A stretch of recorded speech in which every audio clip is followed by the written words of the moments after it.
The only way, as they pointed out, that you really reform is, first of all, you have to really realize that what you've been doing is wrong. That you have to be totally convinced of. That was about the best you could do under this criticism and self-criticism that went on. But to really reform, you just had to build a new life in which the old ways of doing things were just unthinkable because your mind was occupied with new things. That you were building something new, devoted to something new, and you were happy about doing something new, so that the temptation to be what you were before just didn't exist. And that's real reform. That's when it really happens. But we're all dependent on our environment, and so much of what happens to you as an individual depends upon the environment that you're in. And this was stressed very much there. And so the idea was that in this reform process was that you would learn skills so that you could be a productive member of the society.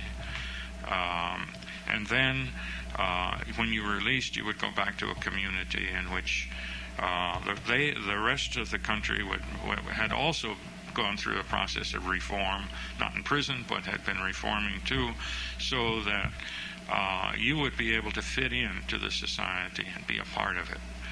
Now, that was a somewhat idealistic view, because people that I know that had experience said, well, that's true. People were maybe willing to forgive, but not necessarily forget. So that it always was a hard struggle. You really had to continually prove yourself, and it was difficult. But still, people made it. One of the problems was that as time went on, there were new political movements in which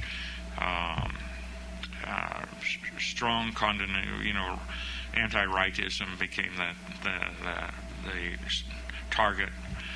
And there was the anti-rightist movement, and then, of course, there was the Cultural Revolution and all of that. And people who had any kind of a record tend to get caught up in it. So it didn't always work the way it should, but I think the impact on the people was tremendous. And there were several studies that were done of people who went down to Hong Kong, after having gone through the process in China.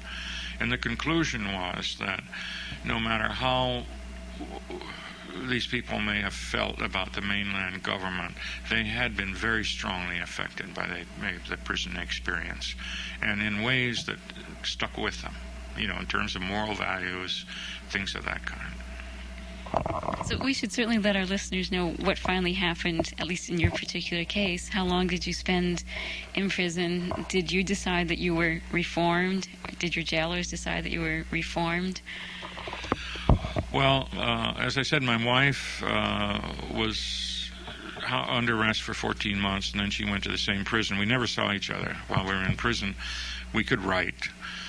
And some people felt that was rather cruel, but then a girl never looks her best in prison anyway, so perhaps it was just as well. But in any end, it would certainly have just created problems, because if you can't be together, sometimes it's better just to be apart. But she was released, and she was given the minimum sentence of 3.5 years, and she was released at the beginning of, in February of 1955. I was released in September of 55 because of an agreement that was signed between China and the United States, in which Chinese being held in this country would be allowed to return to China, and Americans being held there would be allowed to go. So I was released as part of that. But I went through a civil trial. The early trials were all military, but by that time they switched to civil trial. I went through a civil trial. I had a lawyer. He pleaded for me on the basis that I had been a good prisoner, and I'd shown interest in reforming. And so I was given the minimum sentence, in my case 10 years. And then I was taken into another room where they had a parole board and given immediate release. But I went through the full process. The Chinese were not going to give up. Even though it was cut and dried that I was going to be released, I don't know what would happen if I had pleaded not guilty. but I pleaded guilty, so everything worked out fine. And I was released and then came back to the United States. And it was very interesting coming back here. I created quite a stir when I went into Hong Kong because, well, both my wife and I did, because when we came out, we refused to go along with what was expected of us, and that was to say that we had been falsely accused and badly treated and all of that. We said that we'd been fairly treated and that we were guilty of, as charged, that we'd done what we, that we'd committed crimes. And so we were immediately labeled as brainwashed. The gentlest people toward us actually was Time Magazine. It was very interesting. Time Magazine wrote about me that the communists hadn't brainwashed me so much as they had just stopped my clock, that I sounded like a 1940s liberal. And which was very, very interesting. Anyway, it's probably the most far-out phrase to come up with. Anyway, we came back, and it was amazing the amount of support we got from people.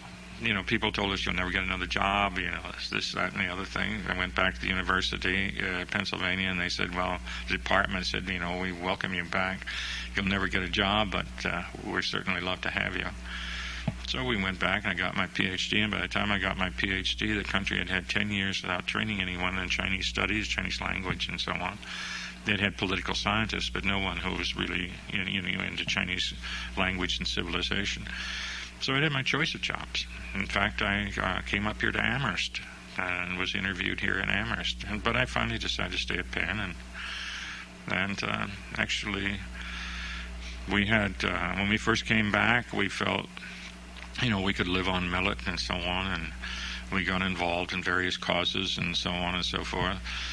But then if we found that we had to have a car because in order to get around to them speaking engagements and so on, and one thing led to another, and pretty soon we ended up with a nice, comfortable bourgeois life. But I would say that, though, that the effects of that experience stay with me today. The first place, one of the things that you learned in that prison is you can no longer fool yourself. One of the things that you do is rationalize. You can rationalize anything, any pattern of behavior, and so on. One of the things that we got from that experience was to realize how you rationalize, because you had your rationalizations destroyed in this process of criticism and self-criticism. And so it's not that easy to fool yourself anymore.